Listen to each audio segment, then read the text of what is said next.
welcome back to my YouTube channel Study Time with Priyanka.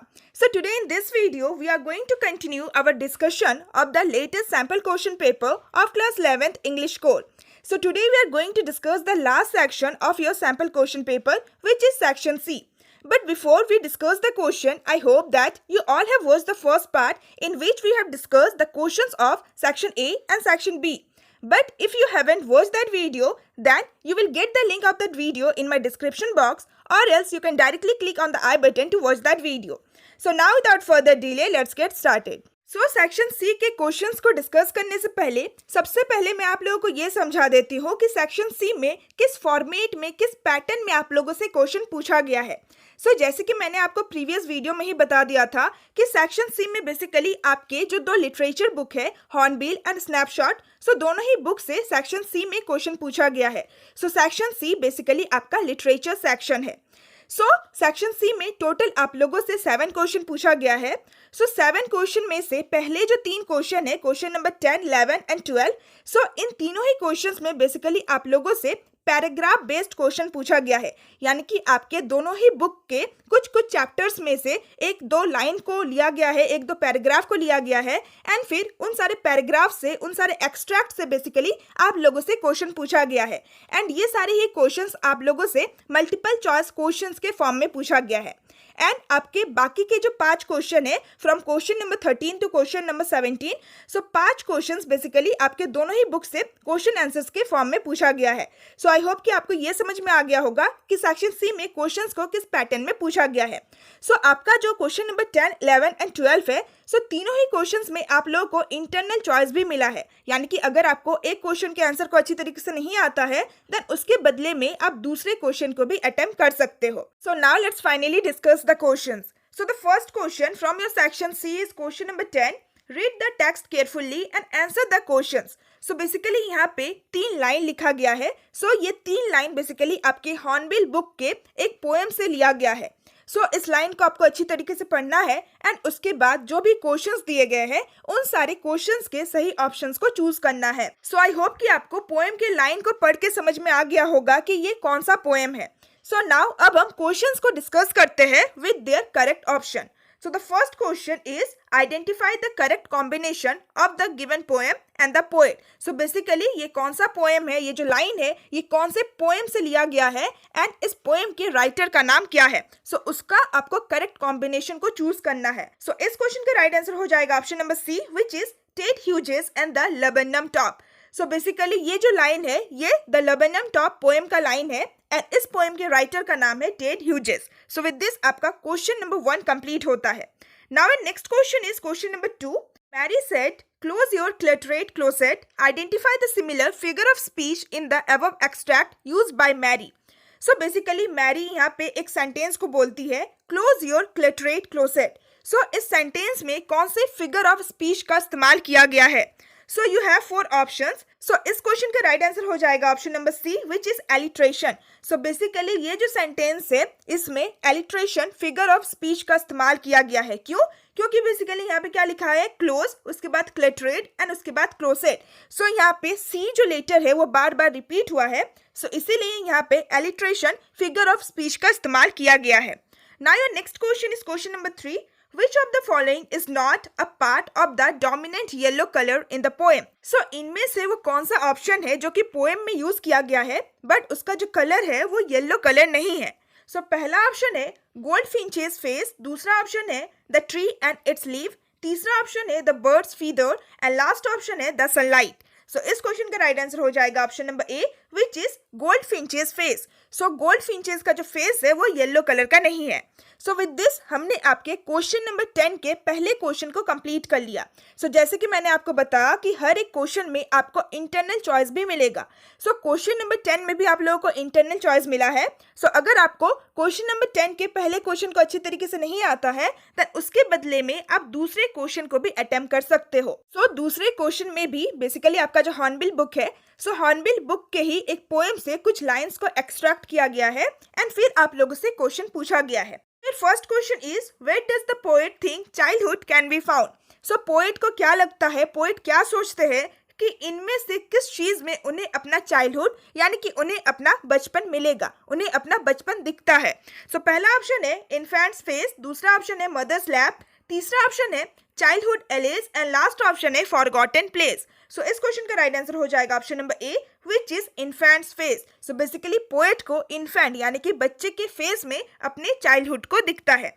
Now your next question is question number 2, through the given lines of the poem the poet wants to convey that. So poem का ये जो कुछ line यहाँ पे दिया गया है, सो in line से पोएट क्या कन्वे करना चाहते हैं, क्या बताना चाहते हैं। So your first option is growing up involves maturity and logical thinking. दूसरा ऑप्शन है imaginary places do not actually exist in the world. तीसरा ऑप्शन है double faced behavior of the people in society and last option है innocence of childhood disappears as one grows up. So इस question का right answer हो जाएगा option number D, which is innocence of childhood disappears as one grows up. यानी कि बचपन में जो हमारे अंदर में एक इनोसेंस होता है, जो एक मासूमियत होता है, वो डिसअपियर हो जाता है, वो खो जाता है जैसे जैसे हम बड़े होते हैं। Now your next question is question number 3. The tone of the poet in the given poem is. So poet का क्या टोन है इस पोएम में, यानी कि जब पोएट इस पोएम को लिख रहे थे देन उनका कैसा टोन था, यानी कि कैसा फीलिंग था, किस फीलिंग के साथ उन्होंने इस पोएम को लिखा है। सो इस क्वेश्चन का राइट आंसर हो जाएगा option number B, which is remorseful. So remorseful का मतलब होता है सैडनेस। सो जो पोएट थे उन्होंने बहुत ही सैडनेस के साथ इस पोएम को लिखा है, जिसमें बेसिकली वो अपने चाइल्डहुड को मिस करते हैं, अपने चाइल्डहुड को बहुत ज्यादा याद करते हैं। सो विद दिस हमने आपके क्वेश्चन नंबर 10 के दोनों ही क्वेश्चंस को डिस्कस कर लिया। So now let's move to your next question which is question number 11। So question number 11 में बेसिकली आपका जो पहला बुक है Hornbill book. So Hornbill book के जो चैप्टर्स है यानी कि जो स्टोरी वाले चैप्टर्स है, सो ऐसे स्टोरी वाले चैप्टर्स से ही कुछ पैराग्राफ को लिया गया है, कुछ पैराग्राफ को एक्सट्रैक्ट किया गया है एंड फिर उन सारे पैराग्राफ से क्वेश्चन पूछा गया है मल्टीपल चॉइस क्वेश्चन के फॉर्म में। सो आपका पहला क्वेश्चन है read the text carefully and answer the question. So ये जो आपका पहला पैराग्राफ है, सो ये पैराग्राफ बेसिकली आपका जो सेकंड चैप्टर है we are not afraid to die if we all can be together. So basically उस चैप्टर से ये पैराग्राफ को लिया गया है। So your first question from this paragraph is question number 1, which word in the extract mean forthcoming. So इनमें से वो कौन सा वर्ड है जो कि आपके पैराग्राफ में यूज किया गया है, जो कि आपके एक्सट्रैक्ट में यूज किया गया है, जिसका मतलब होता है फोर्थकमिंग। सो सबसे पहले मैं आप लोगों को ये बता देती हूँ कि फोर्थकमिंग का मतलब क्या होता है। So forthcoming means something that will happen in the near future, यानी कि फ्यूचर में होने वाला कोई भी जो घटना होता है उसी को फोर्थकमिंग कहा जाता है। सो इस क्वेश्चन का राइट आंसर हो जाएगा option number D, which is impending.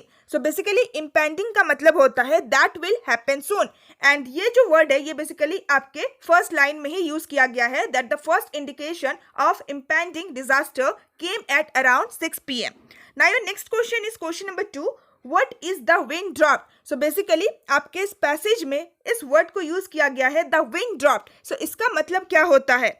सो पहला ऑप्शन है wind slipped out the hands of author, दूसरा ऑप्शन है wind started coming from below the ship, तीसरा ऑप्शन है wind fell down and last option है speed of wind greatly reduced। सो इस question का right answer हो जाएगा option number D, which is speed of wind greatly reduce. So basically wind drop का मतलब होता है कि विंड का जो स्पीड था वो रिड्यूस हो गया।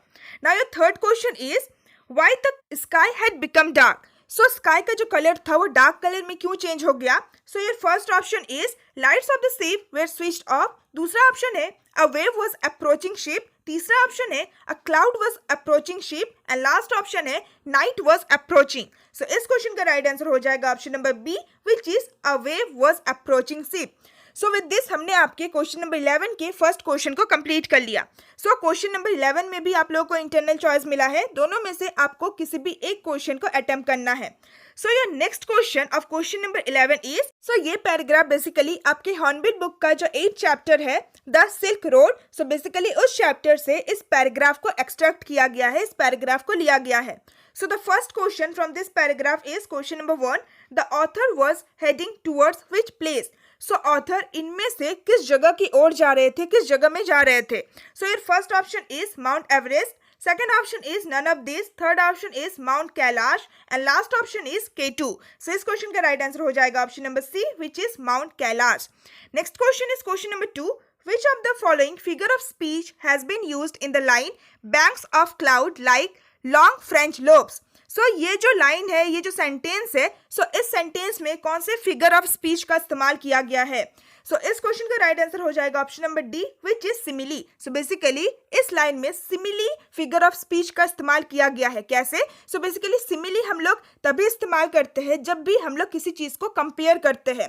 सो यहाँ पे भी बेसिकली बैंक्स ऑफ क्लाउड को कंपेयर किया गया है with the long French loaves. So इसीलिए इस क्वेश्चन का राइट आंसर हो जाएगा सिमिली। सो बेसिकली किसी भी सेंटेंस में अगर लाइक या फिर एस के थ्रू कंपैरिजन किया जाता है, देन ऐसे सेंटेंस में सिमिली फिगर ऑफ स्पीच का ही इस्तेमाल किया जाता है। Now your next question is question number 3. Which of the following facts can be inferred from the above text? So ऊपर में जो पैराग्राफ दिया गया है, जो एक्सट्रैक्ट दिया गया है, उस एक्सट्रैक्ट को पढ़ के आप इनमें से कौन से फैक्ट्स को इन्फोर्ड कर सकते हैं, यानी कि कौन से फैक्ट्स का अनुमान लगा सकते हैं। इस क्वेश्चन का राइट आंसर हो जाएगा option number C, which is Daniel was the translator of the author and the moon and the sun were both visible in the sky. So with this हमने आपके क्वेश्चन नंबर 11 के भी दोनों ही questions को complete कर लिया। So now let's move to your next question, which is question number 12। So question number 12 में basically आपका जो दूसरा बुक है स्नैपशॉट, स्नैपशॉट बुक के चैप्टर्स में से आप लोगों से पैराग्राफ से रिलेटेड क्वेश्चन पूछा गया है मल्टीपल चॉइस क्वेश्चंस के फॉर्म में। आपका जो पहला क्वेश्चन है, पहला क्वेश्चन बेसिकली आपका जो 5th चैप्टर है स्नैपशॉट बुक का, द मदर्स डे, उस चैप्टर से इस एक्सट्रैक्ट को लिया गया है, इस पैराग्राफ को लिया गया है। So your first question from this paragraph is question number 1. What you can say about Cyril from the given lines? So in lines को पढ़ के अब साइरिल के बारे में इनमें से क्या कह सकते हैं कि साइरिल का कैसा कैरेक्टर था, कैसा बिहेवियर था। So your first option is he is dumb and acts superior in front of his mother. Second option is he takes his mother for granted. Third option is he is arrogant and egoistic. And last option is he always disrespect his mother. इस question का right answer हो जाएगा option number B, which is he takes his mother for granted. Now your next question is question number 2. The phrase feeling of colour mean. Feeling of colour का मतलब क्या होता है? Your first option is feeling sleepy, second option is feeling tired, third option is feeling ill and your last option is feeling lazy. इस question का right answer हो जाएगा option number C, which is feeling ill. Basically feeling of colour का मतलब होता है feeling ill. Now your next question is question number 3. Why does Cyril act aggressive? Cyril aggressive क्यों act करता है, यानी कि इतना ज्यादा गुस्सा क्यों हो जाता है? Your first option is because he was getting late. Second option is because his mother had not made tea for him. Your third option is because his mother was behaving strangely, and your last option is because his mother insulted him. इस question का right answer हो जाएगा option number B, which is because his mother had not made tea for him. And your last question is the change referred to Cyril is a change in the way she is treated by the neighbour. ये basically एक true and false type question है। Question आप लोगों से ये पूछा गया है कि बेसिकली अबव के पैराग्राफ में चेंज टर्म का इस्तेमाल किया गया है। ये जो चेंज टर्म है ये आखिर क्या रेफर करता है? बेसिकली मिसेज जो पीएसएन थी वो किस तरीके से अपने नेबर के द्वारा ट्रीट की जा रही थी, उसमें कुछ बदलाव हुआ था, उससे यहाँ पे चेंज का मतलब है। इस क्वेश्चन का राइट आंसर हो जाएगा option number B, which is false. नहीं, उससे यहाँ पे चेंज का मतलब नहीं है, बल्कि बेसिकली मिसेज जो पीएसएन थी वो किस तरीके से अपने फैमिली के द्वारा ट्रीट की जा रही थी, उसमें हमें चेंज देखने को मिलता है। विद दिस हमने आपके क्वेश्चन नंबर 12 के फर्स्ट क्वेश्चन को कंप्लीट कर लिया। Now let's move to your next question, जो कि एक इंटरनल चॉइस क्वेश्चन है, यानी कि क्वेश्चन नंबर 12 में भी आप लोगों को 2 ऑप्शन मिलता है। अगर आपको एक क्वेश्चन के आंसर को अच्छी तरीके से नहीं आता है, देन आप उसके बदले में दूसरे क्वेश्चन को भी अटेम्प्ट कर सकते हो। बेसिकली आपका जो दूसरा पैराग्राफ है, दूसरा पैराग्राफ आपके चैप्टर नंबर 2 से लिया गया है, the address. The first question from this paragraph is where was the name plate of Marconi Street put up? Marconi Street, ये जो नेम प्लेट था ये रोड के किस साइड में लगा हुआ था? Your first option is at the far end of the road, Ascus. Second option is at the edge of the road. Third option is at the front of the house, and last option is at the corner of the road. इस question का right answer हो जाएगा option number D, which is at the corner of the road. इस question का answer आपको अपने first line में ही मिल जाएगा। Now your next question is question number 2. How did author convince herself that she had come at the right address? Author ने अपने आप को किस तरीके से कन्विंस किया कि वो सही पते पे आई है, सही एड्रेस पे आई है? Your first option is she had looked at the name of the street. Second option is she had looked at the number of the house. Third option is she had looked at the number of the house and name of the street. And your last option is she had looked at the color of the house. So इस question का right answer हो जाएगा option number C, which is she had looked at the number of the house as well as the name of the street. So उसने घर के number की तरफ भी देखा और साथ ही साथ स्ट्रीट का जो नाम था उसकी तरफ भी देखा. So इस क्वेश्चन का भी आंसर आपको अपने फर्स्ट लाइन में ही मिल जाएगा. I looked up at the name plate Marconi Street. It said I had been at number 46. So with this आपका सेकंड क्वेश्चन भी कंप्लीट होता है. Now your next question is question number 3. Why did she not want to remember the address? So author अपने address को क्यों याद नहीं रखना चाहती है? So your first option is number of the house was already displayed. Second option is she did not want to go there. Third option is name of the street was already displayed. And last option is she had a poor memory. So इस question का right answer हो जाएगा option number B, which is she did not want to go there. वो वापस अपने घर में नहीं जाना चाहती है. Now your last question is why did author not want to go back there again? So author अपने घर में वापस क्यों नहीं जाना चाहती है? So your first option is she noticed her own thing there. Your second option is her own things had lost their importance for her. Your third option is her former life was still in her memory. And your last option is the surrounding was unfamiliar. So इस question का right answer हो जाएगा option number B, which is her own things had lost their importance for her.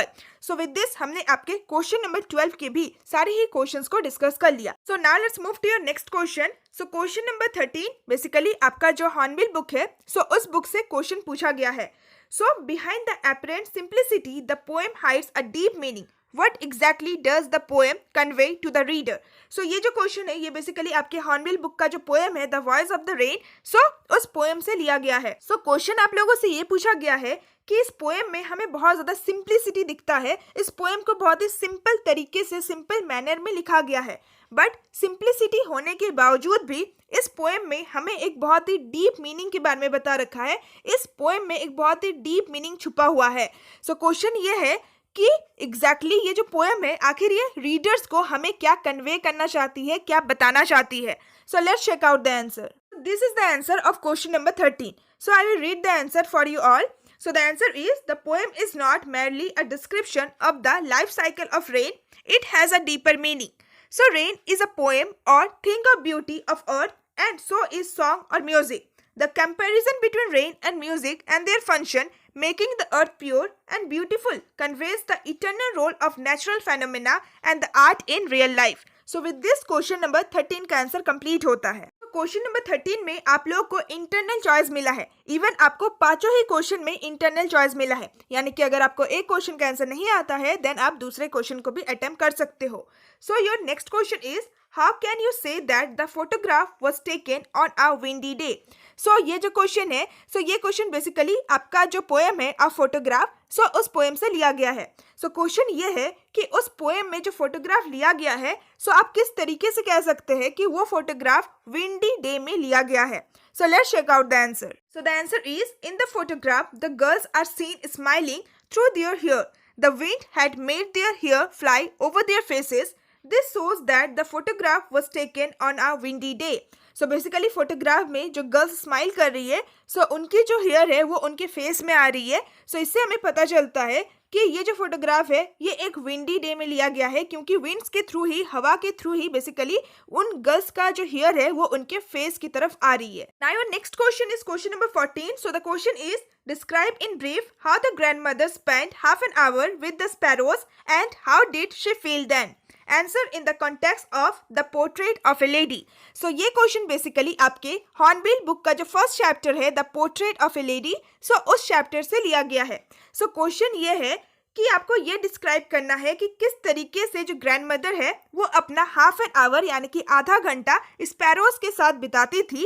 And जब वो अपना आधा घंटा sparrows के साथ बिताती थी देन वो कैसा फील करती थी. So let's check out the answer. So the answer of question number 14 is the grandmother usually feed the sparrows in the afternoon.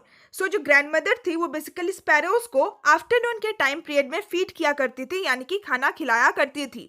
She sat in the veranda. She broke bread into little bits. सो जो grand mother थी वो basically अपने घर के बरंडा में बैठती थी and वहीं पे वो स्पैरोज को फीड किया करती थी. एंड जो ग्रैंड मदर थी वो बेसिकली ब्रेड को छोटे छोटे पीसेस में तोड़ के स्पैरोज को खिलाती थी. 100 of sparrows could gather there. So बहुत सारे स्पैरोज, करीब 100 ऑफ स्पैरोज ग्रैंड मदर के आसपास में आ जाते थे. They would chirrup noisily and बहुत ज़्यादा शोर मचाते थे. Some perch on her legs and shoulders. So कुछ स्पैरोज ग्रैंडमदर के लेग्स एंड उनके शोल्डर में भी बैठ जाते थे.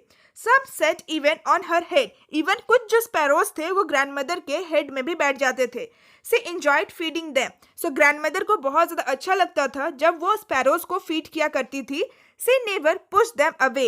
एंड ग्रैंडमदर कभी भी स्पैरोज को भगाती नहीं थी. It was her happiest moment half an hour. So वो जो आधा घंटा होता था वो ग्रैंडमदर का सबसे हैप्पीएस्ट मोमेंट होता था. So now let's move to your next question. So again question number 14 में भी आप लोगों को इंटरनल चॉइस मिला है. दोनों में से आपको किसी भी एक क्वेश्चन को अटेम्प्ट करना है. So your next question is how can you infer that the father wishes his son to remain at home with him. सो आप किस तरीके से कह सकते हैं कि जो फादर है वो ये चाहते थे कि उनका जो बेटा है वो उनके साथ उनके घर में ही रहे. सो ये जो क्वेश्चन है ये बेसिकली फादर टू सन जो पोएम है उससे लिया गया है. So let's check out the answer. The answer is the father find son's interest quite different. He is homebound, whereas the son is on the lookout for fresh avenues.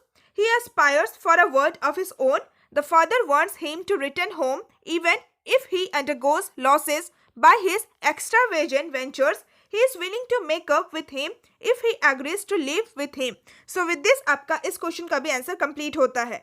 So now let's move to your next question. Now your next question is question number 15. So the question is, what was the outcome of the interview between Mrs. Darling and the narrator?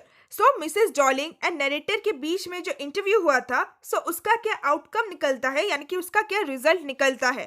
So answer in the context of the address. So ये जो question है सो ये question basically आपका जो second book है snapshot book. So snapshot book के second chapter से लिया गया है एंड चैप्टर का नाम है the address. So let's check out the answer. So the answer of question number 15 is the interview was a flop as far as the narrator was concerned. Mrs. Darling refused to see her and talk to her in spite of the narrator's repeated request.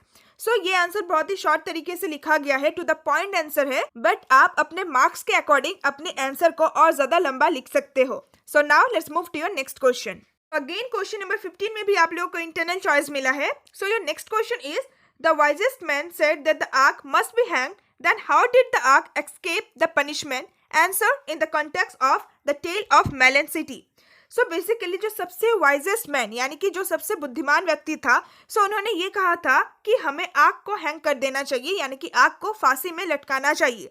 तो फिर किस तरीके से जो आग है वो अपने पनिशमेंट से बच जाता है. सो अगेन ये जो क्वेश्चन है सो ये क्वेश्चन आपका जो सेकंड बुक है स्नैपशॉट बुक सो उस बुक के 8 चैप्टर से लिया गया है एंड उस चैप्टर का नाम है the tale of Melon City. So now let's check out the answer. So the answer is when the arch was being taken to be hanged, one of the counselors commented that it would be disgraceful to hang a thing that had touched the king's head. So the king agreed and decided that the ark should not be hanged. So with this आपका इस question का भी answer complete होता है. Now your next question is question number 16. So the question is give a character sketch of Tutankhamun. सो आपको टूटनखाम का एक character sketch देना है, उनके बारे में लिखना है. सो टूटनखाम बेसिकली किंग टूट को कहा गया है. सो ये जो क्वेश्चन है सो ये क्वेश्चन आपके हॉर्नबिल बुक के 3rd चैप्टर से पूछा गया है, discovering Tut the saga continues. So let's check out the answer. So the answer of question number 16 is Tutankhamun was a pharaoh of ancient Egypt. Ancient Egyptians gave their kings the title of pharaoh. Tutankhamun lived from 1370 BCE to 1332 BC. His original name was Tutankhaten. He changed his name to Tutankhamun, which means living image of Amun. He brought back all the old laws and ways of life. He ruled for about 9 years and then died unexpectedly. He was the last heir of a powerful family that had ruled Egypt for centuries. His death meant the end of a dynasty. Thus, his death was a big event in history. It is even thought that he could have been murdered. His tomb was discovered in 1922 by the British archaeologist Howard Carter.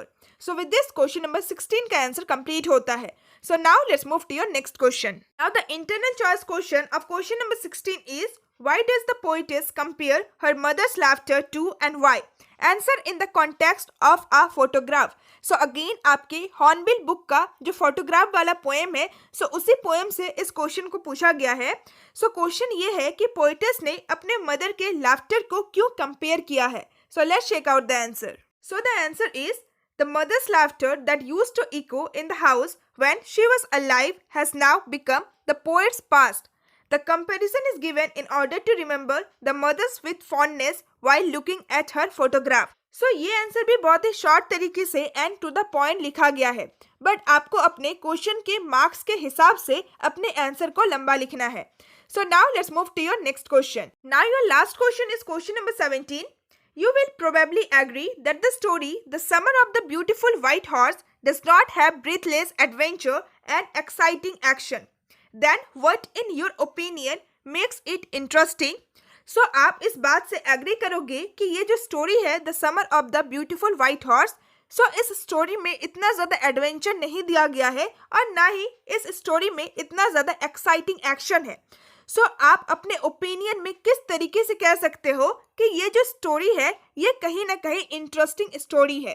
So let's check out the answer. So the answer of question number 17 is it is the simplicity of the narrator that makes it interesting.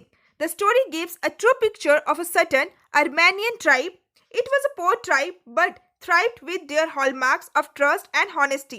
In spite of their poverty and hunger, these people lived an honest and joyful life. The basic goodness of these people forms the theme of this story. The two boys enjoy riding a stolen horse, yet they can't be called thieves. They don't intend to keep the horse with them forever, and they return it the moment they see that it would be no longer safe to keep it. The other interesting element in this story is its gentle humor. Mora's charming self-confidence and Khusrov's craziness of there is no harm, pay no attention to it, add their own beauty to the narrative of the story that grabs the reader's interest. So with this आपका इस question का भी answer complete होता है. So now let's move to your next question. Now your internal choice question of question number 17 is, for doctors the duty towards the patient is foremost, irrespective of their own personal affairs. Discuss with reference to the chapter birth. So ये question basically आपका snapshot book का जो 7 chapter है birth उससे लिया गया है. So question आप लोगों से ये पूछा गया है कि डॉक्टर्स का जो सबसे इम्पॉर्टेंट ड्यूटी होता है वो बेसिकली अपने पेशेंट्स के प्रति होता है, चाहे उनका खुद का जो पर्सनल अफेयर है वो कैसा भी रहे. सो इसी चीज़ को आपको डिस्क्राइब करना है एंड आपका जो चैप्टर है द बर्थ उसके रेफरेंस में. So let's check out the answer. So the answer is it is believe that after God it is the doctors who carry the potential to save lives. We should never forget that doctors themselves are human beings. Troubles and miseries are part of their life too. They too feel distressed, depressed, but still need to treat their patient and consider their duty as their foremost priority. As it was presented in the plot, Dr. Andrew made frantic efforts to save the lives of Mrs. Susan Morgan and her child. He used his intuition and medical knowledge to save the lifeless child when there was no hope. Though he was quite upset before coming to Joe Morgan's house. Dr. Andrew stayed there as he realized that the case demanded all his attention.